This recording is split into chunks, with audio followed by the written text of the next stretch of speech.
శ్మశానంలో ఆయన కూర్చోపోతే ఉగ్రభూతాలు వచ్చి ఓళ్ల మీద పడిపోయి ప్రజల్ని సత్కార్యాలు చెయ్యనివ్వమని అక్కడ కూర్చుని తాండవం చేసి వాళ్ళని కూర్చోబెడతాడు.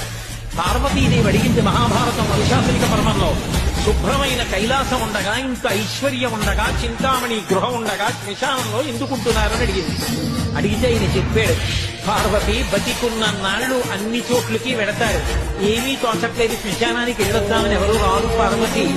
నేనంతమాడినంటాడు, పొడుగ్గా ఉన్నానంటాడు, గల్లగా ఉన్నానంటాడు, పండితుందంటాడు, పద్యాలు నాకు నోటికొచ్చంటాడు, ఉపన్యాసం చెప్పగలనంటాడు, నాకు పాటలు వచ్చంటాడు, నేను నాట్యం చేస్తానంటాడు, నేను అధికారినంటాడు, నా దగ్గర డబ్బు ఉందంటాడు, నేను పాట పాడగలనంటాడు. ఇన్ని ఉన్నాయనుకున్న వాడిలోంచి ఊపిరి బయట వెళ్ళిపోయిన తరువాత వాడిని తీసుకెళ్లి 4 కొత్త కర్రల మీద పడుకోబెట్టి చాప చుట్టి తాడు కట్టి పైన నూలు బట్ట కప్పి తీసుకొచ్చి అన్నీ తీసేసి కర్రల మీద పడుకోబెట్టి కాల్చేస్తుంటే జీవుడు లేచి నిలబడి పుర్రె పగిలిపోయిన తరువాత కన్న కొడుకు కూడా స్నానం చేసి వెళ్ళిపోతుంటే చీకటి పడిపోయాక, అయ్య బాబోయ్ చుట్టూ ఉగ్రభూతాలు, నా వాళ్ళన్న వాళ్ళు లేరు, వీళ్ళని నమ్ముకున్నాను, ఒక్కడు లేడని ఏడుస్తుంటే నేనున్నాను రా అని చెప్పడానికి నేను కూడా లేకపోతే చచ్చిన వాడు 1000 మార్లు చచ్చిపోతారని అక్కడ ఉన్నాను పార్వతి, నా కర్మకాలక్కడలేదన్న.